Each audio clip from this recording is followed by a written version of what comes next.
as investors, you want to try to maintain a sense of calm, focus on the underlying fundamentals, and that'll make you better to weather what's invariably there'll be volatility out there. Key is to make sure your liabilities and assets are match funded. The danger is you have margin loans, the tide goes out and you're forced to sell at absolutely the wrong moment. If you think about in real estate, places that are supply constrained are places you like to invest in. So think about long-term capital appreciation, places where it's very difficult to build, but where people want to live and work, those are good places to invest in. Yeah. Everybody, when times get difficult, feels the stress, particularly if you feel like your job is to deploy capital and deliver good returns, and you're taking significant write-downs on your investments. And the lesson of the crisis, and anytime you're heading into a difficult period, is you just don't want to be forced to sell at the wrong time. Our whole business, for the most part, is trying to buy hard assets at a discount to replacement cost. When you think about things that cause trouble in this business, too much leverage is often one of the reasons, and I think you're right, we don't have that today. So I would say for us, I think in the US and I think in Europe, given the pressure on the banking system, there'll be interesting opportunities that emerge from what's going on right now. Basic residential business in the US, both single family and multifamily, are maybe as strong as they've ever been because of the supply-demand imbalance there. And we're producing jobs in the US and we're just not producing as many homes. And we had the courage that we were buying $300,000 homes for $150,000, and that felt pretty good to us, and I think it's going to turn out really well for our investors. 1/3 of the homes are here in Florida, and Miami, I think, is actually our biggest market by value. So we've made a big bet on the state. We believe it will recover, and it's been doing so nicely. At our basis, we've been able to produce a nice return on an unleveraged basis. Without appreciation, we're probably at our producing a double-digit leverage cash on cash. We look at our business and say, it produced over $3 of cash earnings, which we pay out virtually all of to investors last year. I think we've said this year, even if there's no more sales for the balance of the year, we'll produce effectively a cash dividend of $1, which implies a yield of somewhere between, I want to say 5 and 13 or 14%, depending on last year, or if you think you're in a gruesome period this year. And yet the market doesn't really care because the market's just in a very, very nervous state. So it's, part of that just reflects the time we bought those homes, which was very favorable pricing. And now we're achieving good rents as well. So that for us can create opportunities again if we're willing to say, yes, we see a slowdown, but we don't see things as darkly as the markets do. So I think the markets are really concerned and jittery after the experience of 08, 09, and we saw this a little bit in 11 and 12.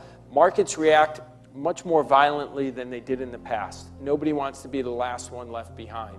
When you're in a period like this, nobody's paying attention. The baby gets thrown out with the bathwater, and that can create opportunities. But at the same time, we have to acknowledge there are forces causing a slowdown, and that there is some reason for some concern.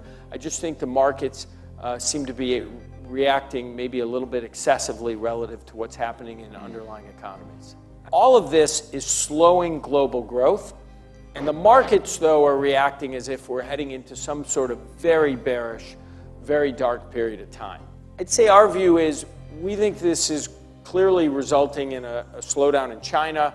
It will impact both U.S. and European growth, but we don't foresee this year a recession. And therefore, what the markets seem to be doing may create some interesting opportunities. And if we bring it down to real estate, what I'd say is we still see pretty good underlying fundamentals in real estate in the U.S. The economy last year grew 2.4. It'll grow less this year, but new supply is still only running about 1%. Now, there are markets like Houston or New York City hotels or DC apartments that are seeing more supply, but nationally, new supply is very low. And so we would expect to see this year still pretty good rental growth, occupancy, cash flow growth. With cap rates low, you're not going to see them go lower. And with markets backing up, you could see a year of very modest increases in value, but the idea that you're going to see a sharp decline with those kind of favorable fundamentals just doesn't seem sensible to us. Well, I would say if you think about real estate as an asset class in this kind of environment, there is a lot of attraction to the yield it offers and the nature of hard assets. And I think you will see some changes in capital flows because some money will come home, maybe harder to get money out of China. But in general, I do think the US, places like London and Paris, Sydney, major cities in the world will continue to attract an awful lot of capital. We're certainly in a period of much more moderate growth than when we were coming out of this. And so you have to manage your expectations lower, but definitely, as you've been saying, you definitely don't want to panic here. We're always looking for places where pricing doesn't reflect underlying value.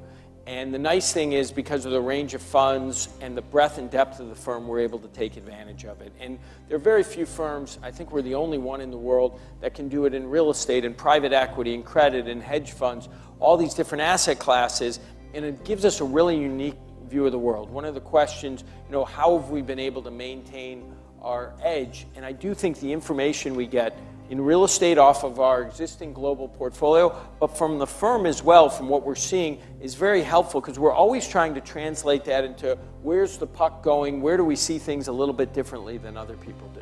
Everybody gets influenced, you stare at that screen on your mobile device and you see all that red and invariably it makes you vibrate. What you're trying to do is just separate the noise, the headlines, the negativity, and look at the underlying data. For me, that's what I've always found to be most powerful, which is, okay, everybody's terrified about energy prices, it's horrible, but how much supply is online today? How much depletion will there be? And where has demand been historically, and what's a reasonable forecast?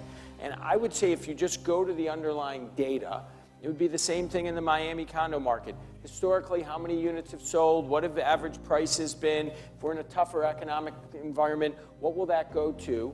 And that gets you away from the headlines. I think when you just focus on the headlines, what I found interesting in the financial crisis is there were a bunch of deals that had gone bad in 08 or 09, but because of low LIBOR, later maturities, they ended up going bankrupt in 2010 and 11 or whatever. Problem had occurred early on, and then when they got into trouble, people said, oh, the market's getting worse, when in reality, the problem had happened 2 or 3 years earlier. So I guess my advice would be to just look at what's happening on the ground, look at the facts, in real estate, how much square footage is being added, how much is being absorbed, what's happened to price over time, what's reasonable to assume, and to me, that's the best. And the headlines can work to your favor because people get so panicked. Oil falls to $26 and now they're worried about it falling to $10. Meanwhile, when it was $110, they didn't worry about it going to $100. So I think you just need a certain ability to separate the noise from the facts. When you do things, you can't make every individual decision when you're buying 50,000 homes, but you can establish parameters. And say, this is what we believe, this is the kind of discount to replacement costs, these are the kind of geographies. So yes, we like buying things like the Willis Tower in Chicago or major buildings in London or around the world, but if there's a theme that involves smaller assets where we can come up with the parameters, we're comfortable doing that as well, as long as we have a management team who's aligned with us, whom we know and trust. And so, part of it in my business is you can't touch every single decision.